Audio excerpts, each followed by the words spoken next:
It's gonna be the best day of our lives. It's gonna be, it's gonna be.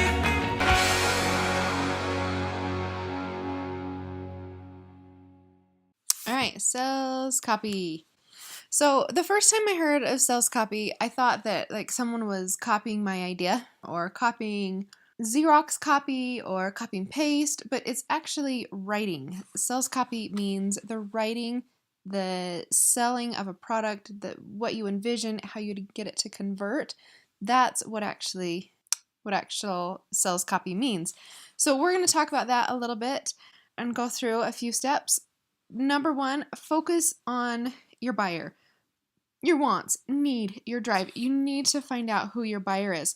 For the girls' scarves, this was our ad that we ran just this last Cyber weekend. 3 free scarves plus shipping and handling. It converted great. We made one for Pinterest, long and skinny, versus the one on the right, which is square. That was for Facebook. And we also tried this little square button on the left, the 3 free scarves over there on the left. That didn't convert very well. So what we did to figure out how to get to this is who was our buyer. We knew teens, moms, we know they want deals, kind of the shock and awe. Wait, what? I can get 3 scarves? Wait, hang on. And we were going for more of the Target, Walmart buyer versus the Nordstrom buyer. 3 free scarves plus shipping and handling. It was a deal. It was the shock of, whoa, is this for real? Is what we were trying to get out on this particular sales copy, this ad. Okay, I want to break down this sales copy because some people are like, wait, you sold it for free? How did you make any money? So it was called a freemium. You know, like the get it for free, and then you charge shipping and handling. And that is a type of copy. We'd also tried 3 scarves for $8.97. So we said $2.99 a scarf and just pay $14.99 shipping. We also did 3 scarves for $11.97, so $3.99 a scarf, and that was with the $3.99 in shipping. And we tested all 3, and our freemium actually converted the best. The free scarves with the $13.99 in shipping and handling. So play around with the sales copy. You test it, tweak it, and try it and see what works. And that freemium knocked it out of the park for us. Now, I do have to tell you, on the personalized fabric, we tried the freemium and nobody bought it because they thought it was they were afraid that it was going to be too cheap. So the freemium does not work for every product. Like, I can't do it with my personalized fabric, but it worked really well for these scarves. So play around with your copy, something shocking, something unique, and see what converts. That's the one that you'll use. Number 2, okay, cut out the junk. So for instance, girls built a high converting website and sold scarves. Not that cool. Kind of boring. Tweens sold 100,000 in online sales. Wait, did I just read that right? It makes you stop. It makes you think. The first one, you just skim over it, even if you get to the very second word, but you're going to get stopped on that second one. If you use a specific number versus, so if Tween sold thousands in online sales, I think that would have been too sales pitchy. It'll get drowned out and you won't be seen. Like, just like this pile of junk right here. There's so many people out there saying, I sold thousands of dollars in products. Good for you. Is that a couple thousand? Because thousands, plural, is at 2,000. It doesn't quite nail it down like a specific number. $100,000 in online sales. That nails it down. If they would have done 102,000, I would have put that.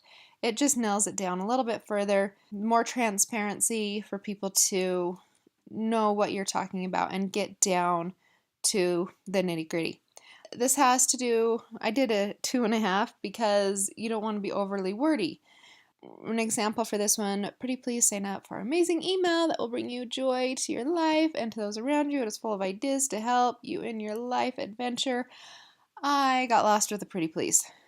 Too many words. I don't have time. People are getting bombarded with information, bombarded with emails. You've got to be specific. You've got to be quick. Sign up and learn more about finding joy in your life. That was a lot better than that first one, which is 2 full sentences. It's just too much, too much. So try and cut out some words. Number 3, avoid the obvious, or at least state it differently. The speed limit on the left, you guys have seen this, 15 miles an hour. You just kind of blow it off. But speed limit 17 and a half, strikes up a conversation, or at least does in my family. We lived in Oklahoma for a while, and the speed limit was 67. Every time we drove by that, someone in the car would be like, that is the best sign ever. It pulls out something unique, something that's just not seen every day. So when you're describing your product, be a little bit more specific. If you're selling hand soap, don't just say a hand soap. Give them an experience, of rubbing flowers on their hands, and then they go shake a person's hand and the flower goes with them too. I don't know, whatever. But get a little bit more descriptive without being too wordy. Have it stated just a little bit different so it's not boring.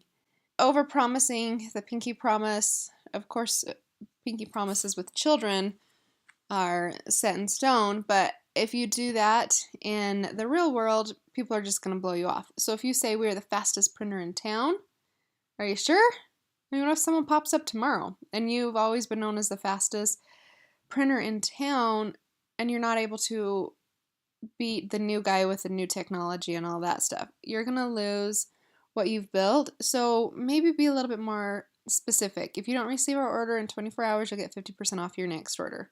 That's guaranteed. That's concrete information that doesn't need to be compared, doesn't need to be fought over. It's just said and done. 24 hours or you're going to get 50% off. Give them a reason. Why should they care? Why should they even give you the time of day? You've got to give them something that they just cannot pass up. For pillowcases, and the thing is with the pillowcase company, it's kind of fascinating. We've been studying it over the past little bit, and where it sells and certain prices are different than other places. And on Blogland, we found the best converting is 2 for $24 with free shipping, but we've been able to sell them other places for up to $17 to $18 with shipping. And so that could be a whole new topic right there. But when we come on and say, hey, look at these pillowcases, 2 for $24 with free shipping, and it is only going to last for 24 hours because the pillow companies get so slammed or whatever that they just can't keep up, or whatever it may be. Do you have a product that's too good to pass up? 2 for $24 plus free shipping on this, where I went for these, was just too good to pass up. Give them specifics. So How Does She was on the cover of Costco magazine. When we go out to get advertising deals, we can say that. We give them specifics.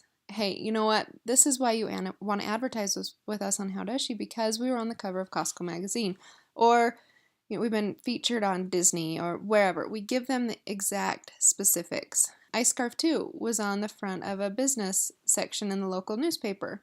And so when we were able to put that in their Instagram feed to help so that they get more reputable. So people are like, oh, this is a real business.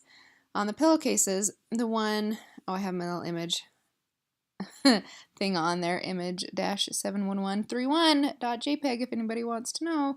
But on this one, we had to come out with the reason why they need to buy this quality. Most pillowcase companies we found were the one on the left, scratchy, faded, and we produced a pillowcase on the right, which was vibrant, not scratchy, soft, stuff like that. So we had to come out and show the customer, this is what you're going to get. Bullets. People don't want to read. They want to skim. They don't read. We had this big banner up on pillows. Orders placed after December 8th will be delivered after January 1st. I messed up on that. I should have just done bullet point delivering January 1st because we are getting, we did get a lot of emails and have gotten emails. It was just too confusing. I was too wordy in that. I should have I'm learning. I'm constantly testing and trying to figure out what works and what doesn't work. Okay, so that's it for your sales copy. Remember, focus on your buyer, cut out the junk, don't get too wordy, avoid the obvious, be a little bit more concrete, give them a reason, give them specifics, and use bullet points.